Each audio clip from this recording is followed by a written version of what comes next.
Good morning, all of you. Good morning, sir. Good morning.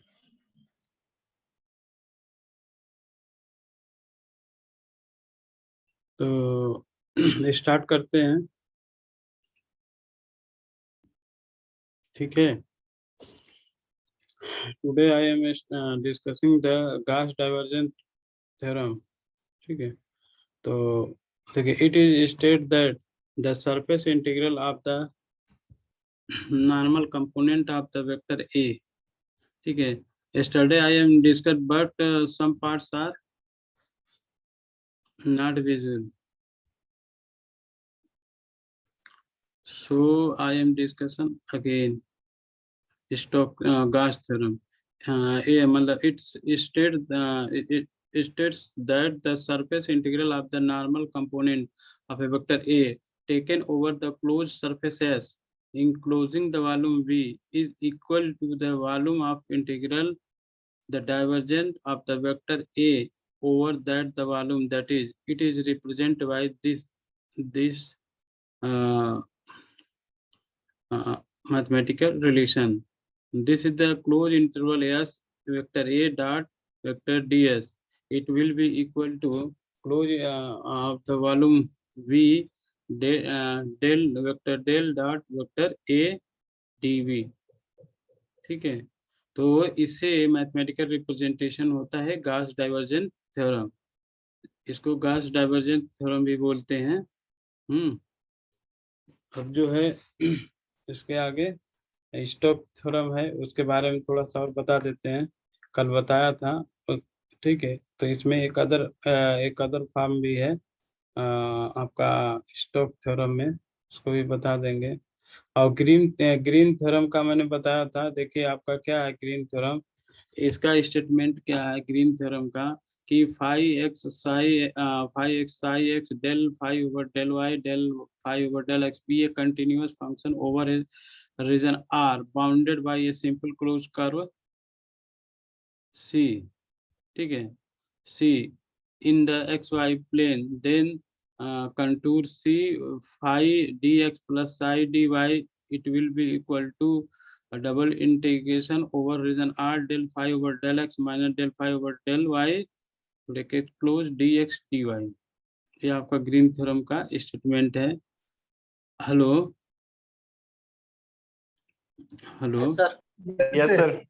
मैं कह रहा था ना कि है सर हम लोग। हाँ, आप लोग जो दे रहे हैं मतलब अटेंडेंस मतलब होता है स्क्रीनशॉट वाला, वो तो ठीक है। इसके इनबॉक्स में जा करके अपना सिंपल सा जो भी है सभी लोग अपना नाम और रोल नंबर लिख देंगे, और ब्रांच में सीएससी केवल लिख देंगे, बस हो जाएगा। सीएससी नाम, रोल नंबर या रजिस्ट्रेशन नंबर। आपको रोल नंबर मिला कि रजिस्ट्रेशन नंबर मिला? Roll number sir. हाँ, तो रोल नंबर लिख दीजिएगा। पहले अपना नाम, रोल नंबर और रजिस्ट्रेशन नंबर। ये जो चैट बॉक्स नहीं होता है, चैट बॉक्स, इसमें अच्छा। हाँ यस उसी में, हाँ उसी में सब लोग लिख देंगे। और जो अटेंडेंस लेते हैं वैसे सिंपल जो पहले से लेते हैं 10 मिनट बाद, 12 मिनट बाद, 20 मिनट, जो भी है आप उसको भी ले लीजिएगा और भेज दीजिएगा, ठीक है। इससे और क्लियर रहेगा। चैट बॉक्स में आप सभी लोग अपना अपना नाम, रोल नंबर, सीएससी मतलब ब्रांच सीएससी लिख दीजिएगा बस, ठीक है। 60 में सीएससी क्यों लिखिएगा, ऐसा कुछ नहीं है बड़ा लिखने का। तो ये देखिए ग्रीन थ्योरम का स्टेटमेंट है। और फिर एक है आपका, हेलो, सबको बोल दीजिएगा जो लोग मतलब बाद में अगर ज्वाइन करे या किसी कारण से नहीं उनको मालूम है, तो आप बोल दीजिएगा आपस में, नहीं तो मैं देखता हूँ, मैं भी लिख दूंगा। सर रोल नंबर में क्या डाल दे, स्टूडेंट आईडी या रजिस्ट्रेशन नंबर? रजिस्ट्रेशन नंबर, ठीक है। स्टूडेंट आईडी आप एग्जाम में क्या लिखते हैं? रोल नंबर मतलब रजिस्ट्रेशन। हाँ हाँ, तो जो एग्जाम में लिखते हैं ना वही वाला लिखना है, और कुछ नहीं है।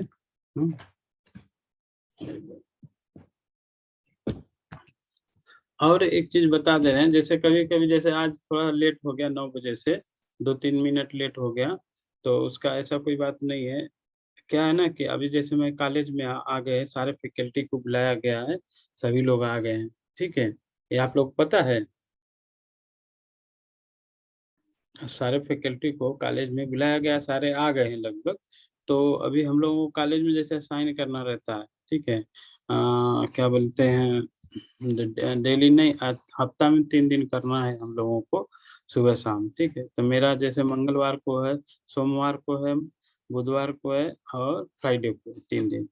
तो साइन करने जाते हैं ना, तो वो खुलता है जो ऑफिस जहाँ पर, वो 15 मिनट पहले खुलता है। तो वहाँ पर आने जाने में कभी कभी 1-2 मिनट 4 मिनट लेट भी हो जाए, 10 मिनट, तो घबराइएगा नहीं, ठीक है। आज इसीलिए थोड़ा लेट हो गया था। वैसे हम लोग टाइम से आ जाएंगे, कोई दिक्कत नहीं है, कभी कभी हो जाता है लेट। हाँ, तो अगर कोई ऐसा बात रहेगा तो हाँ, पहले बता देंगे हम खुद ही, ऐसा कोई बात नहीं है। हेलो। Yes sir. हाँ ठीक है ना। तो जैसे वो कुछ लोग ये समझते हैं कि आज क्लास नहीं हुआ होगा, 9 बजे नहीं सर आए, तो नहीं, ऐसा कोई बात नहीं है। मान लो 1-2 मिनट 3 मिनट अगर मतलब पीछे हो गया, 9:03 हो गया, 9:05 हो गया, तो ऐसा कोई बात नहीं है, हम रहेंगे, फिर आएंगे तुरंत, ठीक है। तो कभी कभी 1-2 मिनट का इधर उधर हो जाएगा, तो उसका कोई प्रॉब्लम नहीं है, आप थोड़ा सा वेट कर लीजिएगा, कोई दिक्कत नहीं है।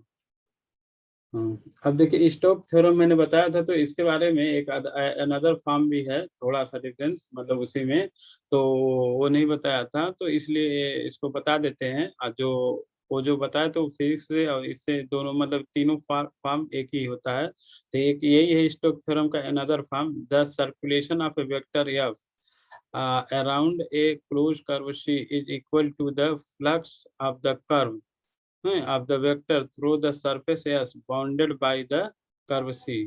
ठीक है, तो ये स्टेटमेंट दिया, तो आपको जो स्टेटमेंट कल बताया था वो वाला और ये वाला दोनों सेम ही है, उससे कोई फर्क नहीं है, आप दोनों में से कोई भी लिख सकते हैं अगर पूछेगा तो, ठीक है। तो इसका मैथमेटिकल फॉर्म है आपका contour C F D R equal to double integration over the surface curl F unit vector D S.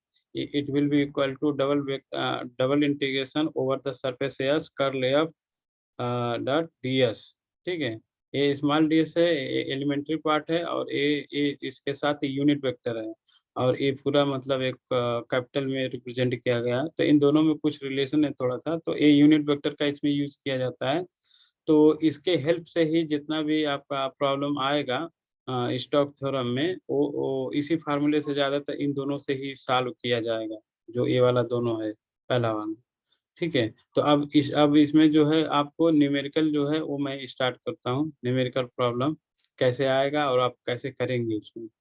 तो देखिए, आपको पहली बात तो जो मैथमेटिकल फार्मूला है वो आपको एकदम अच्छे से याद होना चाहिए, जैसे ग्रीन का हुआ, घास का हुआ और इसका हुआ। तो ये तीनों जो है फार्मूला आपको अच्छे से लर्न होना चाहिए। और सभी लोग चैट बॉक्स में अपना नाम, रोल नंबर और वो लिख दें, मतलब अभी कम ही लोग लिखे हैं, लिख दें सब लोग। तो बाय द स्टोक थ्योरम, ठीक है, इवेल्युएट करना है by the Stoke theorem contour C Y Z D x plus Z x D Y plus x Y D Z, where C is a curve X square plus Y square equal to 1, Z equal to Y square. तो ये जो है function है, दो curve से bounded है, ठीक है। दो दो कर्व से बाउंडेड है, एक तो सर्किल है, एक Z equal to Y square, इस दोनों कर्व से बाउंडेड है। तो इसमें बोला है कि इसकी वैल्यू इवेल्युएट कीजिए, किसकी, इस कंटूर की, contour C Y Z D x, Y Z D x plus Z x D Y plus x Y D z, ठीक है। इस कंटूर की पूरी वैल्यू हमें पूछा गया है, किसका एप्लीकेशन करना है, हमें अप्लाई करना है थ्योरम, स्टोक थ्योरम का, ठीक है। स्टोक थ्योरम का अप्लाई करना है, where C is the curve, तो ये दो कर्व से बाउंडेड है। तो अब इसको हम कैसे सॉल्व करेंगे। तो देखिए, आपको फार्मूला बताया था जो आपका लाइन इंटीग्रल, ये पहला क्या कहलाता है, जो हमने ये बताया था फार्मूले में, ये वाला किसको रिप्रेजेंट करता है, एक कंटूर, ये वाला line integral change into surface, surface integral या डबल इंटीग्रेशन, है ना, ये लाइन इंटीग्रेशन का फार्मूला होता है। और ये क्या होता है, it will be equal to this. तो यही इसी चीज को मैं बताना चाहता हूँ। तो देखिए, contour contour C Y Z D x plus Z x plus d Y plus x Y D Z, ये आपका दिया हुआ है, गिवन है। तो इसको हम इस फॉर्मेट में लिख सकते हैं कि नहीं, वाई जेड आई,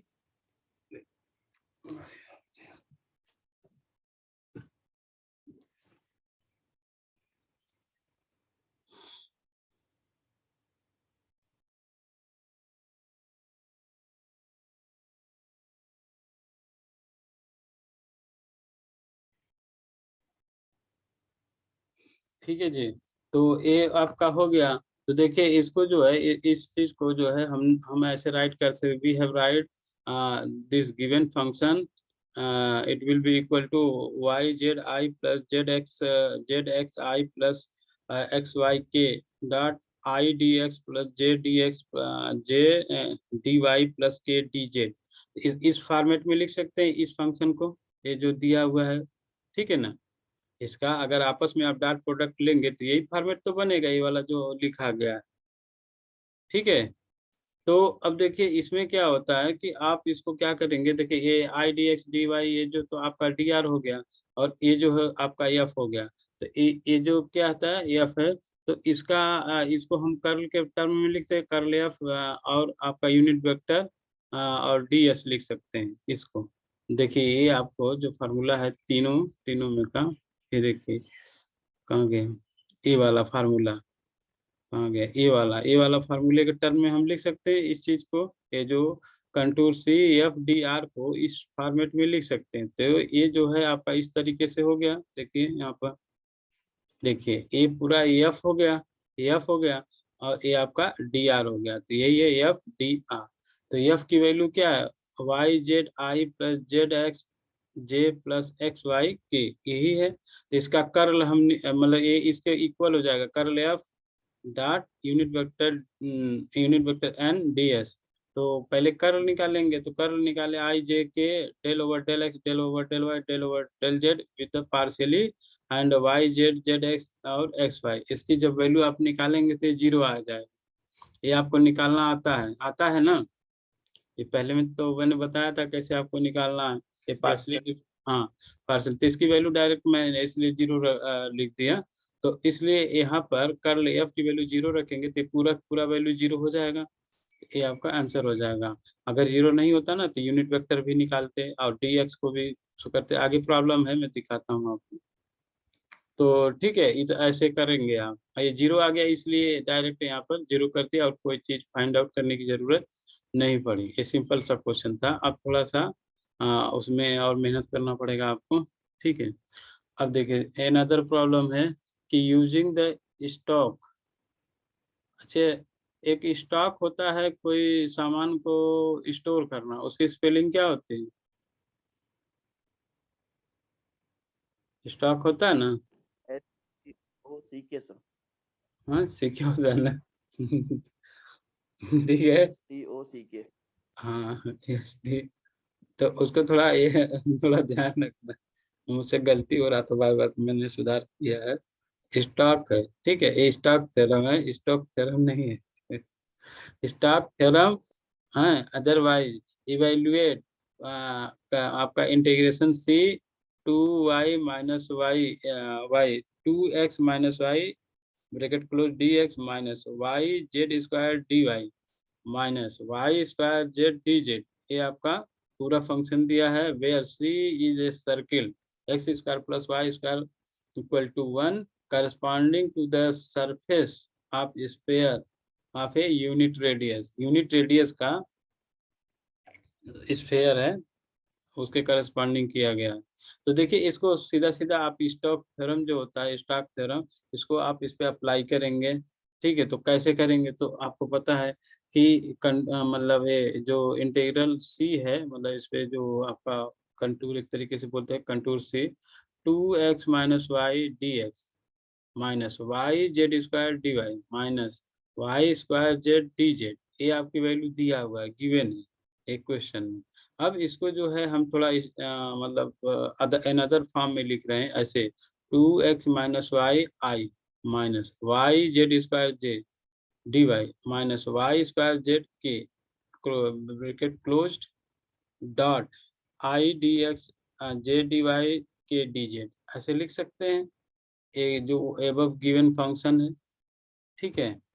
अब जो है इसको ऐसे लिख सकते हैं, since we know that by Stokes theorem आपका ये क्या होता है, contour F contour C vector F dot D R equal to होता है double integration over the surface curl F dot unit vector D S.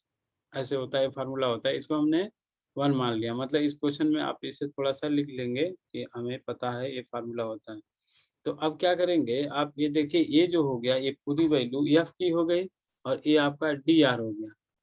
जो आपका ये है ना contour C F D R, तो एफ की वैल्यू क्या हो गई 2x minus y i minus Y Z square j D Y minus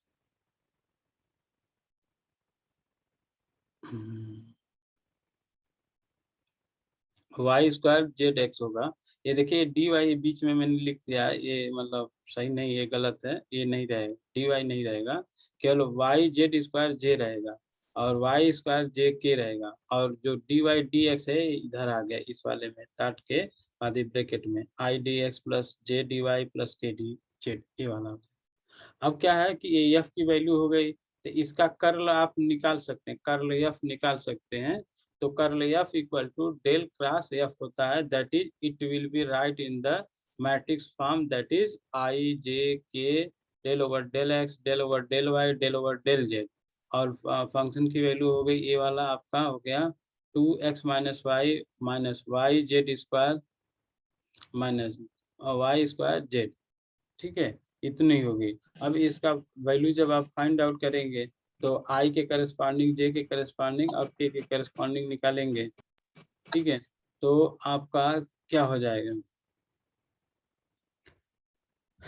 बोलिए। इसकी वैल्यू आप निकालेंगे तो आई के करस्पॉन्डिंग देखिए डेल ओवर डेल वाई, तो इसमें वाई है तो इसको करेंगे तो कितना जाएगा 2y जेड हो जाएगा, -2y जेड हो जाएगा।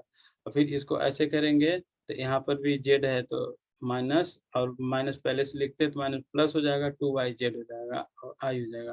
फिर जे के करस्पॉन्डिंग करेंगे तो इसको कैंसिल करेंगे ऊपर वाला, तो देखिए इसमें डेल ओवर डेल एक्स, तो एक्स इसमें है नहीं तो इसलिए इसकी वैल्यू 0 हो गई।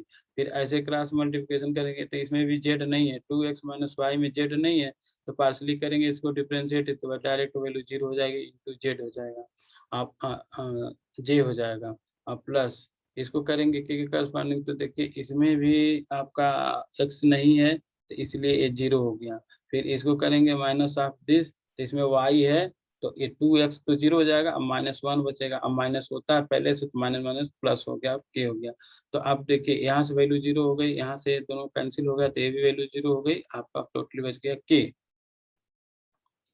ठीक है, अब के बच गया। अब आप क्या करेंगे, यूनिट वेक्टर निकालेंगे, कहाँ गया भाई, दोबारा हो गया गलती, हाँ इधर है ये वाला। देखिए पुटिंग द वैल्यू ऑफ कर ले आप इन इक्वेशन 1 वी गेट, देखिए इस वाले, और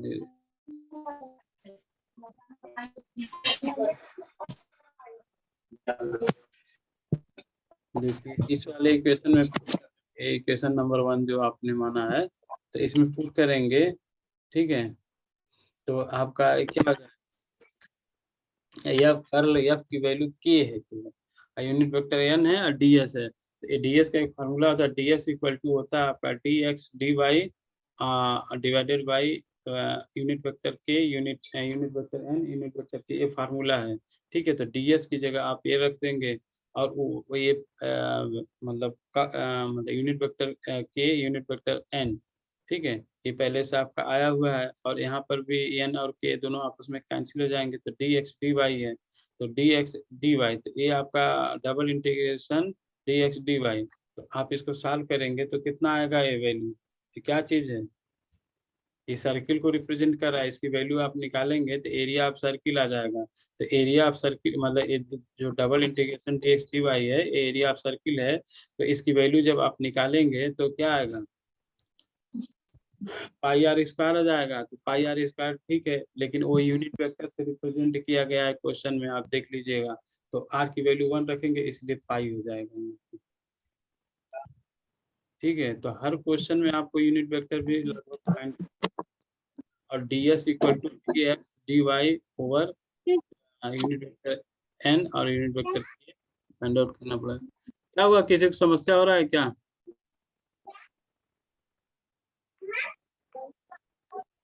किसी का लगता है ऑन है।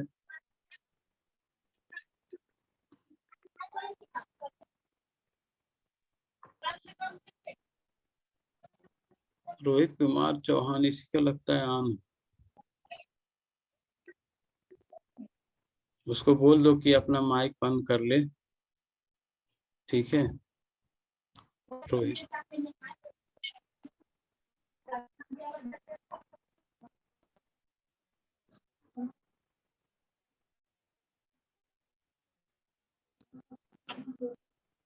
अंजलि अंकित थोड़ा इसको बोल दो तो रोहित कुमार चौहान को, इसका माइक ऑन है, बात कर रहा है कहाँ पे। सर आप म्यूट कर दीजिए, वहीं से हो जाएगा आपसे। अच्छा 1 मिनट में देखता हूँ।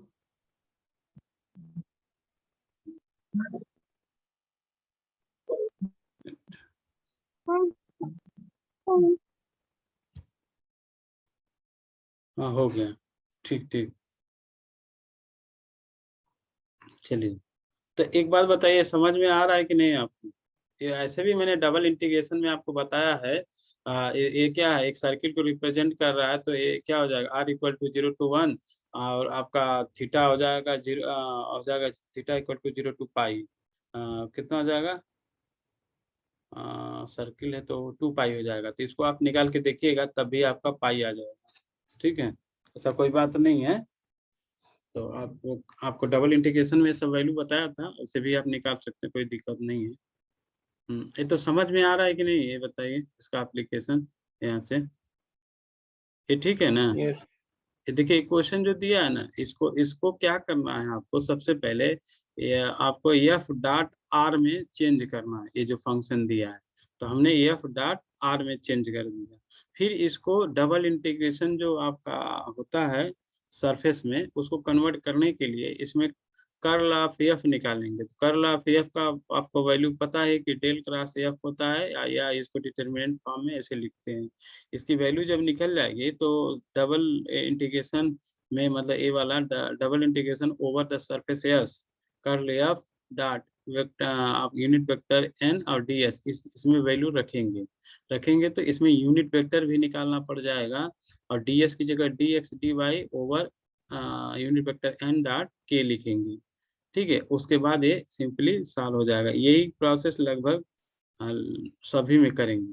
तो देखिए दूसरा एक प्रॉब्लम है आपका, लिखा है कि देखिए इवेल्युएट कंटूर सी आपका vector F dot D are, मतलब ये क्या चीज का है, ये आपका लाइन इंटीग्रेशन है। ये आपको इवेल्युएट करना है, इसकी वैल्यू इवेल्युएट करना है। तो इसकी वैल्यू इवेल्युएट करने के लिए आप क्या अप्लाई करेंगे, स्टोक्स थ्योरम। कैसे, क्योंकि इसका रिलेशन क्या है, स्टोक्स थ्योरम से है। यहाँ पर क्या किया है, नाम नहीं लिखा है कि ये कौन सा थ्योरम है, लेकिन नोटेशन दिया है, notation F dot D R. ये आपका Stokes theorem equal to surface integration double integration surface curl F dot unit vector D S होता है। तो वो उसमें कन्वर्ट करेंगे, फिर इसको लगेगा। तो ये देखिए कैसे है, इतना दिया है, function of X Y Z equal to minus Y square I plus X Z plus Z square K, इतना हो गया। And C is the curve intersection of the Y plus Z, एक प्लेन है और उसमें सिलेंडर क्या है, cylinder का जो आपका बेस है X square plus Y square equal to 1 है। तो सिलेंड्रिकल जो है नीचे जो है सर्किल टाइप का, ऊपर जो है प्लेन टाइप का है। ठीक है, तो इसका ये दिया है, तो फंक्शन एफ दिया है, तो फंक्शन एफ का पहले यूज करेंगे इसके लिए। ठीक है, तो देखिए क्या है, since we know that the आपका कंटूर सी एफ मतलब vector F dot vector D R, ये होता है equal to double integration surface S curl F dot unit vector D S. ठीक है, इतना होता है। तो आप इसको क्या कर सकते हैं, इसको कर्ल एफ एफ की जगह पर आपकी वैल्यू पता है, ये हमने लिख दिया, क्वेश्चन में दिया है ये वाला, और डॉट एन। तो कर्ल एफ सबसे पहले आप निकालेंगे। तो कर्ल एफ देखिए इसमें निकाला गया, तो curl F equal to I जे के del over del x, del over del Y, del over del del minus Y square X Z square, इसकी वैल्यू है ये वाला फंक्शन एफ का, मतलब वेक्टर एफ का माइनस वाई स्क्वायर और X और जेड स्क्वायर, इसकी वैल्यू यहाँ पर रख दिया। फिर इसको सिंप्लीफाई किया तो इसमें भी देखिए आई की करस्पॉन्डिंग निकालेंगे तो यहाँ जेड है, जेड स्क्वायर है, यहाँ डेल वाई है, तो इसके रिस्पेक्ट में इंटीग्रेट करेंगे तो जीरो हो जाएगा। फिर यहाँ भी ऐसे जीरो हो जाएगा, तो जीरो माइनस जीरो हो गया। फिर माइनस जे, जे के करस्पॉन्डिंग ऐसे करेंगे तो डेल एक्स है, जेड स्क्वायर तो जीरो हो जाएगा। फिर इसके करस्पॉन्डिंग करेंगे तो वो जेड है और यहाँ पर माइनस वाई स्क्वायर, ये भी जीरो हो जाएगा। प्लस के की करस्पॉन्डिंग करेंगे तो देखिए ए एक्स है तो X del X over del X हो जाएगा 1, ठीक है, हो जाएगा 1। फिर उसके बाद क्या है, फिर इसको करेंगे तो ए वाई है और माइनस वाई स्क्वायर तो हो जाएगा 2y, क्योंकि माइनस माइनस प्लस हो जाएगा और 2y हो जाएगा। तो ये पूरी वैल्यू कैंसिल हो गई, ये आई और जे की और के की बच गई, तो 1 + 2y यूनिट वेक्टर के हो गया, कर्ल एफ की वैल्यू आ गई, ठीक है। अब इसके लिए जो आपका यूनिट वेक्टर n है इस फार्मूले में, n है ना ये वाला देखिए ऊपर ए n यहाँ पर, तो इसके लिए आप यूनिट वेक्टर निकालेंगे। आपका क्या है कि नॉर्मल वेक्टर पहले निकाले तो डेल एफ हो जाएगा, तो डेल एफ में आई ओवर डेल एक्स मतलब डेल्टा की वैल्यू लिख देंगे, और उसके बाद एफ जो है आपका यूनिट वेक्टर जो आपका प्लेन दिया था सिलेंडर में उसकी वैल्यू रखेंगे, y + j - 2। ये देखिए y + j यहाँ दिया है आपका वैल्यू, कहाँ गया, यहाँ पर देखिए y + j = 2 दिया है, प्लेन है, ठीक है, और ये सिलेंडर है, तो इसका इक्वेशन का लिखेंगे y + z - 2 यहाँ पर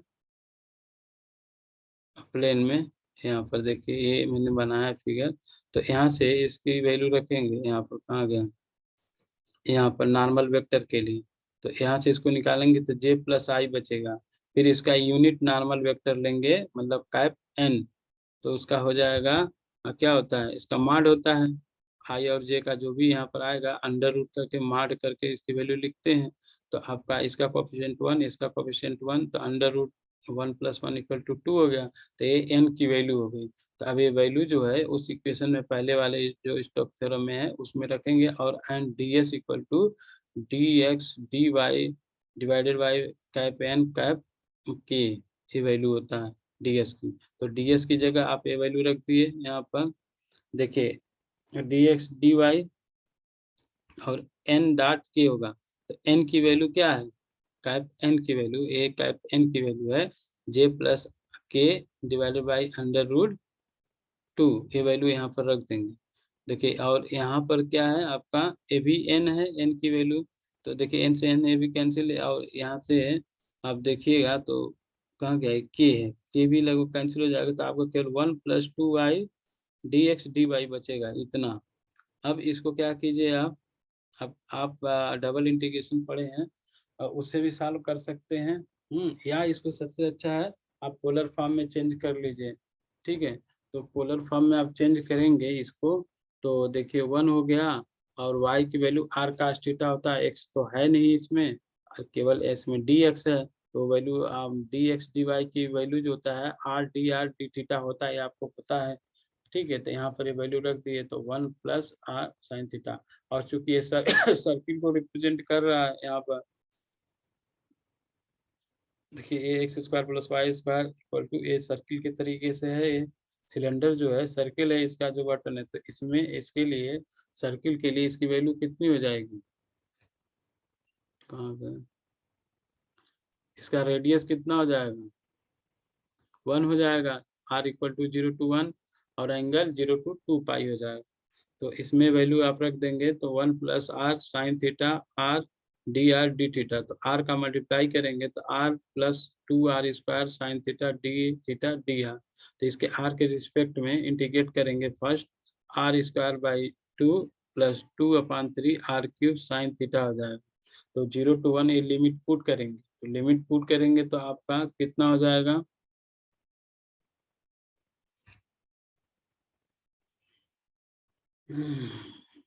लिमिट पुट करेंगे तो कितना आ जाएगा, ये 1 हो जाएगा r की जगह, तो 1/2 आ जाएगा, और यहाँ पर 2/3 हो जाएगा, और sin थीटा आ जाएगा, d थीटा बार है इसमें, ए ब्रैकेट के क्लोज है।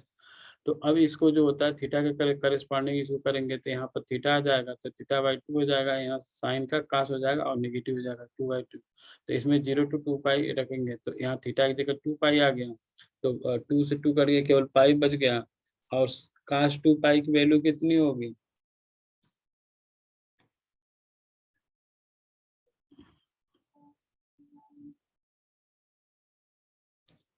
कास 2 पाई की वैल्यू कितनी होगी? 0 सर। हाँ 0, क्योंकि काश 0 की वैल्यू कितनी होती है?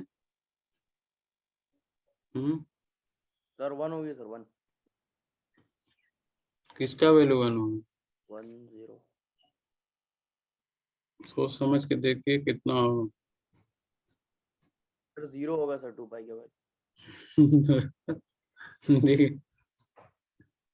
क्योंकि अगर पाई 2 पाई, ठीक है जो भी है, तो 0 होगी तो आपका ये देखिए यहाँ पर थीटा की वैल्यू 2 पाई रखेंगे तो माइनस हाँ माइनस समझ, 1 आएगा सर। पहले सोच लीजिए कितना आएगा, 0 आएगा कि नहीं आएगा। ठीक है। सर -1 तो लग रहा है।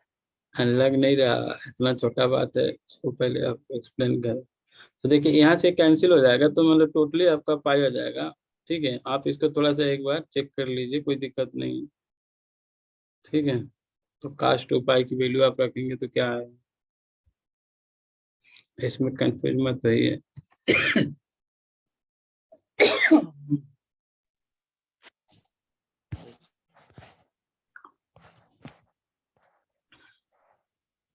चलिए अब एक और ये आपका है stock theorems. Apply the stock theorem to find the value of इतना। ठीक है, कंटूर सी आपका इंटीग्रेशन जो है ये वैल्यू है फंक्शन की, ये where C is the curve of intersection x square plus Y square plus Z square equal to a. किसका इक्वेशन है ये वाला?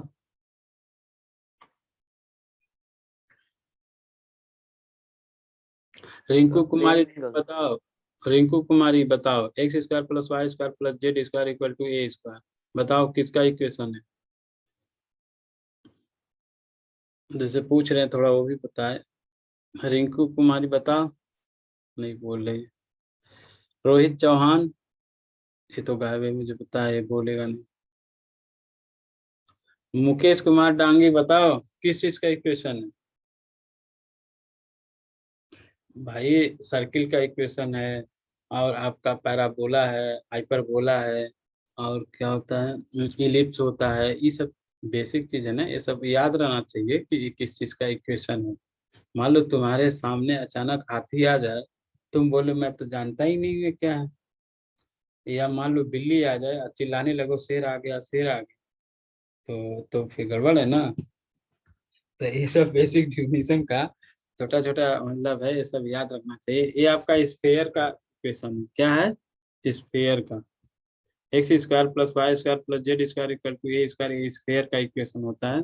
और एक्स प्लस जेड ये आपका एक प्लेन का इक्वेशन होता है। ठीक है, तो ये सब चीजें हैं, थोड़ा बेसिक जाना कीजिए कि पैराबोला क्या होता है, सर्किल का इक्वेशन क्या होता है, general form of the circle का इक्वेशन क्या होता है। ठीक है, ये आपको कोर्स से बाहर या अंदर नहीं है, ये आपको अब हमेशा याद रहना चाहिए। और कब तक? बुढ़ौती तक। ठीक है, जब तक आप हैं, तो आप कोशिश कीजिए याद रहे। क्या करोगे, आदमी वैसे भूल जाता है, ऐसी बात नहीं, मैं भी भुला जाता हूँ। ठीक है, लेकिन कोशिश होना चाहिए याद रहे, ऐसा कोई बात नहीं है।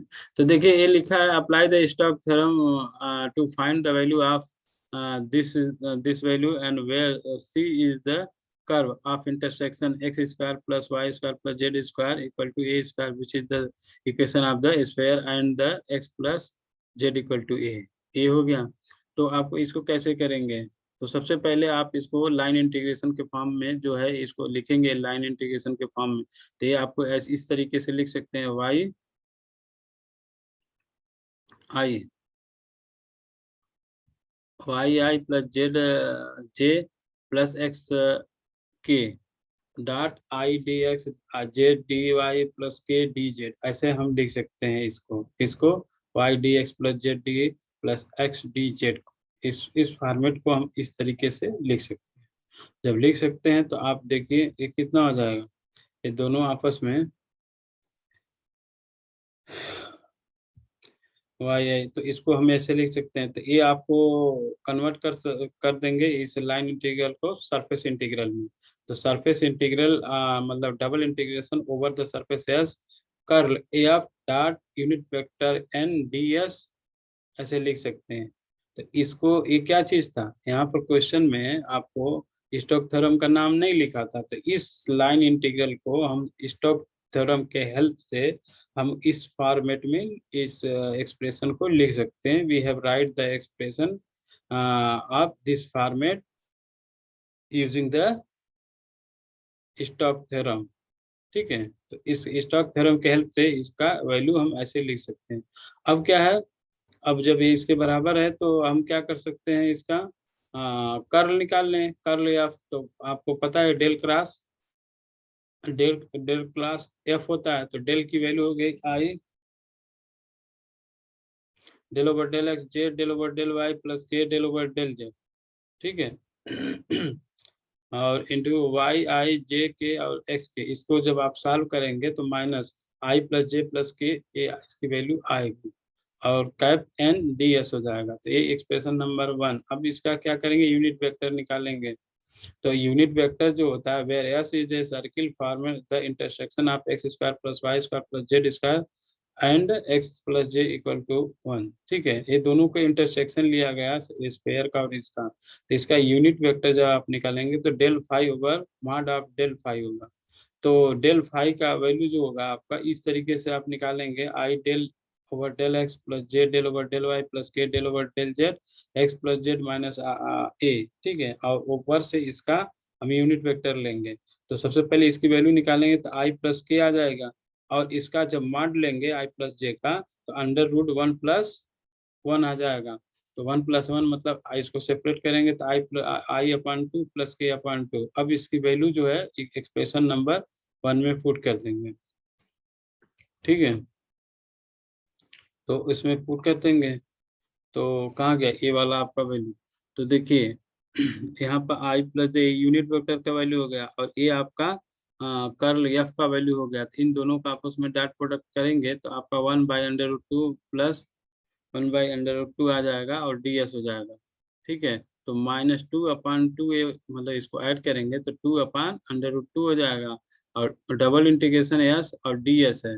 इसकी जब वैल्यू आप निकालेंगे, आप ये आपका होमवर्क है, आप इसको निकालिए, देखिए कितना आता है। इसकी जो वैल्यू होगी पाई ए अपॉन √r, आर मतलब 2 है आपका होल स्क्वायर, ये वैल्यू आएगी। तो इसको सिंप्लीफाई करेंगे तो आपका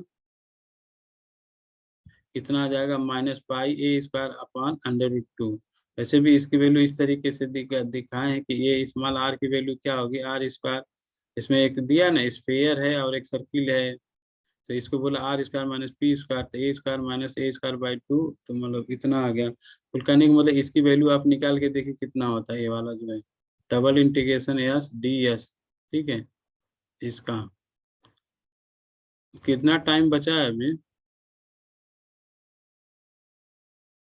हेलो सर बस 1 मिनट बाकी है। Only time sir. इसमें तो टाइम नहीं, अरे सुनो ना, ठीक है मेरे में टाइम नहीं दिखा रहा है। इसमें जैसे जब एंडिंग होता है ना तो टाइम दिखाता है, जैसे इसमें पता नहीं क्यों नहीं। खत्म हो गया। हाँ 9:50 हो गया सर। हाँ हाँ वो तो सही सही है, 9:50 तो हो गया। इसमें जैसे टाइमिंग नहीं दिखा रहा मेरे वाले में कि 2 मिनट बाकी है 3 मिनट बाकी है, पहले दिखाता था। तो यही है।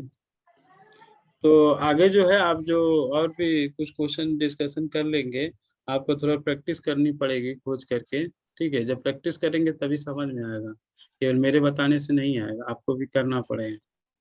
ठीक है, चलिए तो मीटिंग को स्टॉप करते हैं। ठीक है, yes sir, thank you sir. Thank you sir. Thank you sir. Thank you.